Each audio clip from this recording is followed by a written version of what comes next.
కిరణాలు ఉదయకాలపు వాక్య ధ్యానం నాకు మిమ్మల్ని ఆహ్వానిస్తున్నాం. ప్రార్థనతో ఈ ఉదయకాలపు వాక్య ధ్యానం నాకు సిద్ధపడదాం.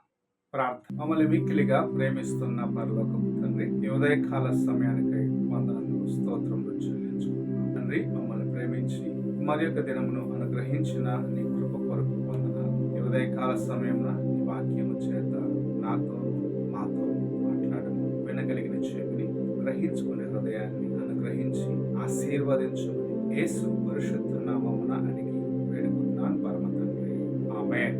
ఈ ఉదయకాలపు వాక్య భాగము కీర్తనల గ్రంథము 138వ కీర్తన మొదటి 3 వచనములను చదువుకుందాం. కీర్తన గ్రంథం 138వ కీర్తన మొదటి 3 వచనములు. నేను నా పూర్ణ హృదయముతో నీకు కృతజ్ఞతాస్తుతులు చెల్లించుచున్నాను. దేవతల ఎదుట నిన్ను కీర్తించెదను. నీ పరిశుద్ధాలయము తట్టు నేను నమస్కారము చేయుచున్నాను. నీ నామమంతటి కంటే నీవిచ్చిన వాక్యమును నీవు గొప్ప చేసి ఉన్నావు. నీ కృపా సత్యములను బట్టి నీ నామమునకు కృతజ్ఞతాస్తుతులు నేను చెల్లించెదను. నేను మొర్రపెట్టిన దినమున నీవు నాకు ఉత్తరమిచ్చితివి. నా ప్రాణములో త్రాణ పుట్టించి నన్ను ధైర్యపరచితివి. కీర్తనకారుడైన దావీదు, నా హృదయమంతటితో నేను దేవుణ్ణి స్తుతిస్తాను, నా యెహోవాను స్తుతిస్తాను అన్న కార్యమును ఈ కీర్తనలో చెప్పటం చూడగలం. దానికి ప్రాముఖ్యమైన కారణం ఏమిటంటే, నేను మొరపెట్టినప్పుడు నా మొర ఆలకించి నాకు బలమునిచ్చి నన్ను ధైర్యపరిచిన వాడిగా, నన్ను బలపరిచిన వాడిగా నా ప్రభువు ఉన్నాడు అని కీర్తనకారుడు ధైర్యముగా చెప్పటం చూడగలము.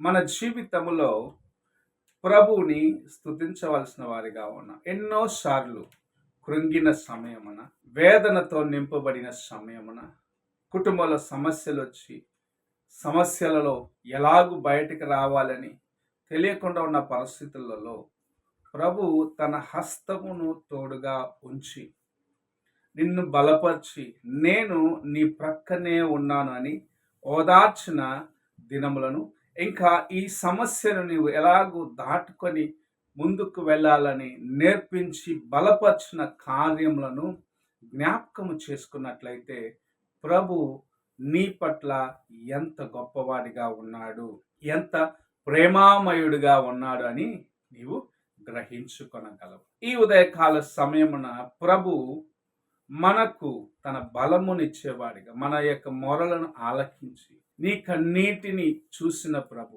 నీ వేదనను ఎరిగిన ప్రభు, నీ మొరను చెవియొగ్గి ఆలకించి నా కుమారుడు నాకు మొరపెట్టి ఉన్నాడని నీ కోసము తన యొక్క హస్తమును చాచి సహాయము చేసేవాడిగాను, నిన్ను బలపరిచేవాడిగాను ఉన్న కార్యములను నీవు జ్ఞాపకం చేసుకున్నప్పుడు, ఎలాగూ నిన్ను సమస్యల నుండి బయటకు తీస్తున్నాడు, ఎలాగూ నిన్ను ఇబ్బందుల నుండి బయటకు తీస్తున్నాడు, ఎలాగూ నిన్ను పోరాటాల నుంచి తీసుకొని వచ్చి స్థిరపరిచి బలపరిచినాడు అన్న కార్యములను నీవు జ్ఞాపకం చేసుకున్నట్లయితే నిజముగా నీవు దేవుని యొక్క కృపను ఎంతగా అనుభవించినావని నీ హృదయములో నీవు దేవుని స్తుతించగలవు. ఇక్కడ కీర్తనకారుడు దేవుని స్తుతిస్తున్నాడు, యెహోవాను స్తుతిస్తున్నాడు. ఎందుకంటే నేను మొరపెట్టినప్పుడు, నా అవస్థతలో నేను ఆయన వైపు చూసినప్పుడు, నా కష్టంలో నేను ఆయన వైపు చూసినప్పుడు, నా వేదనలో ఆయనకు నేను మొరపెట్టినప్పుడు, నా దుఃఖములో నేను ఆయన వైపు కన్నీరు విడిచినప్పుడు నా మొర ఆలకించినాడు. నాకు జవాబు ఇచ్చేదాన్ని, నన్ను విడిపించేదానికి, నన్ను బలపరిచేదానికి, నాకు తన శక్తినిచ్చేదానికి నా ప్రభువు నాకు తోడుగా ఉన్నాడు. ఆయనను నేను స్తుతిస్తాను. ఎందుకంటే నా ప్రభు నమ్మదగిన వాడిగా ఉన్నాడు. తన యందు విశ్వాసము కలిగి ఉన్న నన్ను ఆయన బలపరిచినాడు. తన యందు నమ్మిక కలిగి ఉన్న నాకు తన కృపనిచ్చినాడు. అంత మాత్రమే కాదు, నా జీవితంలో నేను దారి తొలగిపోకుండా నన్ను కాపాడుతూ నాకు సహాయముగా ఉన్నాడని ప్రభువుని స్తుతించి, ప్రభువుని ఘనపరిచి, ప్రభువునందు ఆనందించేవాడిగా ఇక్కడ దావీదు మహారాజు ఉండటం చూడగలము. నీ జీవితంలో దేవుడు చేసిన మేలను, ప్రభువు నీకు అనుగ్రహించిన తన కృపను, నీవు కృంగిన సమయంలో నీకు ఇచ్చిన శక్తిని, బలహీన సమయంలో నేను బలపరిచిన విధానాన్ని నీవు జ్ఞాపకం చేసుకుంటున్నావా? ఆయనను నీవు స్తుతిస్తున్నావా? లేక ఆయన చేసిన మేళ్లను మరచి నీ మొరకు ప్రభువు ఇచ్చిన సమాధానాన్ని అనుభవించి ఆయన చేసిన మేళ్లను మర్చిపోతున్నావా? ఒక్కసారి నీ హృదయాన్ని ప్రశ్నించుకో. కీర్తనకారు అందుకే చెప్తున్నాడు, నా ప్రాణమా యెహోవాను సన్నిధించుము, నా అంతరంగమందు సమస్తమా ఆయన పరిశుద్ధ నామమును సన్నిధించుము. నా ప్రాణమా యెహోవాను సన్నిధించుము, ఆయన చేసిన మేళ్లలో దేన్ని మరొకము. ఈ సంకటాల్ని కుదిరించేవాడు, ఇబ్బందుల్లో నిన్ను విడిపించేవాడుగా ఉన్న యెహోవాని నీవు మరవకుమని కీర్తనకారుడు దేవుని స్తుతించే కార్యమును చూడగలను. నీవు కూడా అలాగుండాలని ప్రభు ఆశిస్తున్నాడు. నీ జీవితంలో ఆయన చేసిన మేలను బట్టి నీవు ఆయన స్తుతించినప్పుడు ఇంకను ఆకాశ వాక్యలను విప్పి పట్టరాని దీవెనలతో ప్రభు నేను నింపి ఆశీర్వదించాలని ఆశిస్తూ ఉన్నాడు. ఈ ఉదయకాల సమయమున దేవుని యొక్క వాక్యం వింటున్న ప్రియ సహోదరుడా, సహోదరి, ఆయన యందు నీవు విశ్వాసము కలిగి ఉన్నావు. నీ యొక్క విశ్వాసమును దృఢపరచినట్లుగా, స్థిరపరచినట్లుగా తన యొక్క హస్తమును నీకు సమీపముగా నుంచి నిన్ను బలపరిచిన దేవుణ్ణి స్తుతిస్తున్నావా? ఆయన గణపరుస్తున్నావా? ఆయన చేసిన మేళ్ళని ఇతరులకు ప్రకటిస్తున్నావా? లేక ఆయన చేసిన మేళ్ళను పొంది మరచి దేవుణ్ణి దుఃఖపరుస్తున్నావా?